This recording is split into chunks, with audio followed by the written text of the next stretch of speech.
Bumblebee est le personnage le plus représenté dans la franchise Transformers depuis la sortie du premier film en 2007. Et pour appuyer sa médiatisation à outrance, il a fait partie des personnages qui ont eu le plus de figurines, toutes gammes confondues. Il a même eu droit à un film et une gamme de jouets à son nom, c'est dire s'il est mis en avant. Bien sûr, ça lui a apporté des détracteurs, mais c'est comme tout.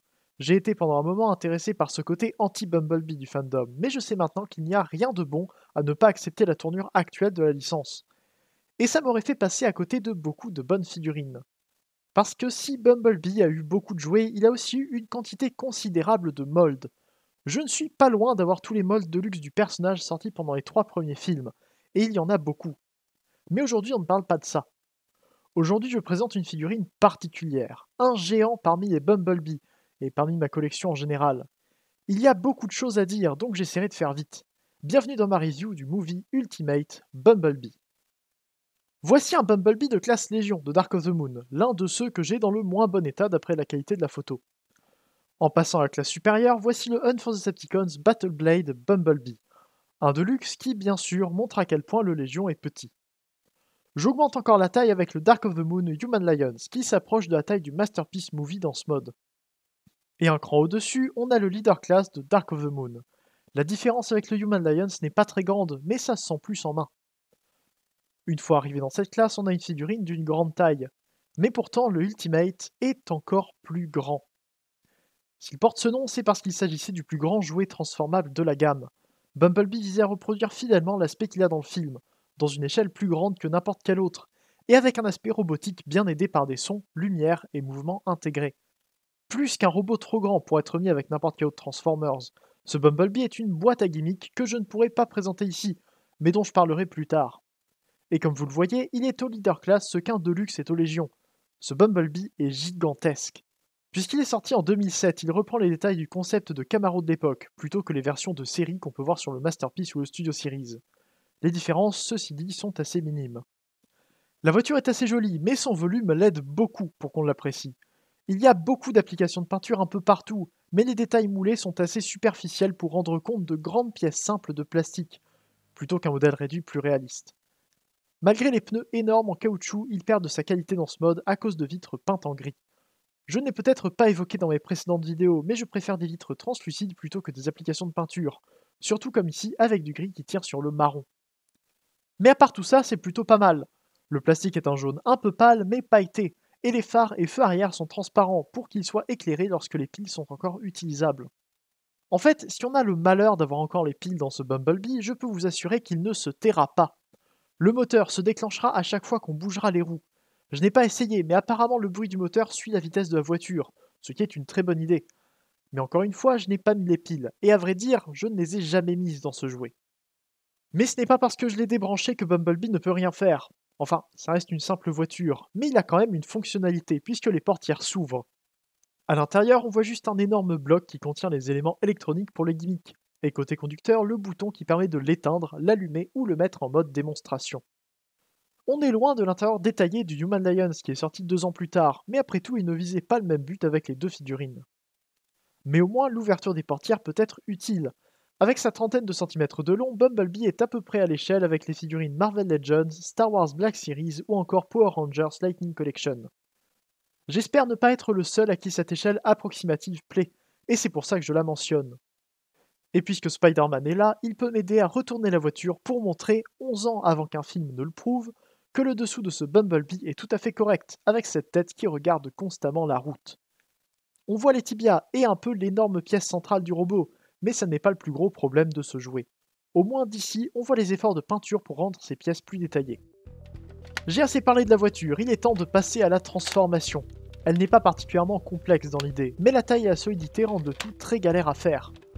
Je n'aurais pas imaginé qu'avec un volume si grand, on puisse avoir des morceaux qui se tapent pendant quasiment toute la manipulation. Pour un premier point à noter, l'ouverture des portières est rendue encore plus impressionnante quand on sait qu'elle se balade sur de longs tendons en caoutchouc pendant toute la manipulation. Ils ont fait en sorte de rajouter un axe dédié auquel chaque portière doit s'attacher pour créer le mouvement d'ouverture normal, ce que je n'attendais pas d'un Bumblebee finalement si simple sur beaucoup de points. Ensuite, les nombreux panneaux, notamment à l'arrière, s'attachent un peu trop bien ensemble. Ils sont pris avec d'énormes axes qui se bloquent en plusieurs points et sur lesquels il faut bien trop forcer pour les séparer. Et une fois qu'ils sont détachés, ils ne bougent même pas assez pour pouvoir transformer le reste. Tout ça pour finir avec une étape que j'aime beaucoup. Sur les images promotionnelles, Bumblebee avait juste le capot, posé sur le torse et dirigé vers le bas. Je trouvais que ça lui donnait un aspect beaucoup plus simple et plus joué, qui lui donne un style en quelque sorte. Mais sans que ça soit parfait non plus, le capot se transforme quand même, avec plusieurs parties qui se baladent pour se réduire et avoir le côté détruit et recomposé, surcomplexifié et très détaillé qu'on voit dans le film. Et j'aime beaucoup ces petites étapes. Et Bumblebee prouve que la taille ne fait pas tout. J'ai trop usé de descriptions effrayantes dans ma review sur Bruticus G2, trop pour pouvoir recommencer dès maintenant. Mais ce jouet a une aura très particulière qui aura de quoi faire peur. Sa taille, sa tête, ses proportions, sa pose crispée, il y a de quoi mettre mal à l'aise. Et il reste énorme dans ce mode. Il ne donne pas la même impression puisqu'il a une allure plus complexe. Il fait presque moins gros jouet simple pour enfants, même si c'est ce qu'il est réellement. Même si je ne veux pas donner de style effrayant à une vidéo de décembre, je ne peux pas passer à côté du visage. La tête semble être une pièce de plastique gonflée, vide et imparfaite de façon très dérangeante. Les détails sont superficiels, la peinture est floue et les yeux ronds sont trop rapprochés. Et on verra qu'il refuse que quelqu'un la bouge pour lui. Par contre, j'aime bien les roues sur les épaules. Contrairement à la plupart des autres Bumblebee des films, il a les roues vers le haut et les mécanismes pour les sons en voiture sont visibles et apportent le plus de détails mécaniques de tout le jouet. Avec les disques de frein et les pneus en caoutchouc, ça rend plutôt bien. Par contre, les ailes arrière sont plutôt mal placées. Elles sont souvent cachées derrière les bras à cause d'une mauvaise inclinaison. Les gimmicks du mode robot sont censés les faire bouger vers le haut et le bas, comme dans le film. Pour les autres, j'en parlerai plus tard. Comme je l'ai laissé entendre, le capot ne se transforme pas parfaitement. La calandre arrive au milieu de l'abdomen après une partie de capot et sans avoir les meilleurs détails. Mais le logo Autobot arrive au milieu du torse. Et on a ensuite les bras. Le droit est un canon dont je n'ai pas le missile, et le gauche a une grande main au bout d'un bras long et fin à la limite du squelettique, et tout aussi lâche, d'où la difficulté de bien vous le montrer. Et les jambes croulent littéralement sous le keyboard. Les morceaux de voiture écrasent la silhouette de Bumblebee vers le bas, comme s'il coulait sous son propre poids. Les panneaux des cuisses sont censés aller vers le haut, mais l'un des axes est trop lâche pour que ça tienne en place sur le mien. Et pour le reste, je peux dire que les roues dans les chevilles sont un bon point, même si elles paraissent énormes ici. C'est peut-être un problème dû à la simplicité de la transformation, comme l'Optimus Prime Leader Class du premier film qui avait des roues énormes alors que le robot faisait une bonne taille. Et le keyboard arrière est beaucoup trop grand. En fait, quand on regarde le robot de dos, on dirait une voiture quasiment inchangée. L'énorme backpack est un peu caché par les pièces de la voiture, qui bougent à peine pour donner l'illusion d'une transformation complète. Et en parlant de bouger à peine, Bumblebee est à peine plus qu'une énorme brique. Les effets sonores et lumineux sur le mode robot sont accompagnés d'effets mécaniques qui font bouger sa tête, ses bras et ses ailes, et ça empêche tout mouvement simple de la tête et des bras, à part pour le seul coude à gauche et la main du même côté.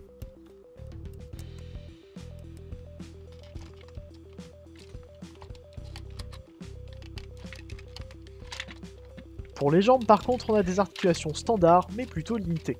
Je suis quand même bien content du mouvement des pieds vers l'intérieur. Et ça veut dire qu'on peut donner des poses à Bumblebee, tant qu'on ne veut pas tourner sa tête, ou qu'on peut faire tenir les bras en place après avoir détaché les épaules. Il peut donc à peu près prendre une pose menaçante où il s'approche pour vous attraper, ses grands yeux assombris par une aura maléfique.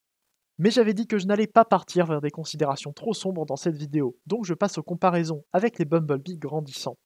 Peu importe quel autre bille on prend, il paraîtra petit et bien mieux fait.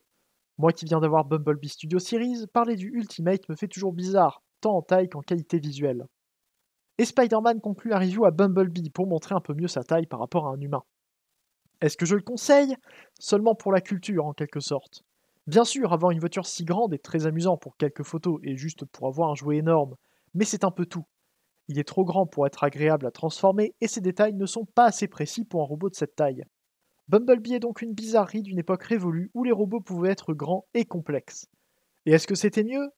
Je ne sais pas. En tout cas, c'était pas plus joli.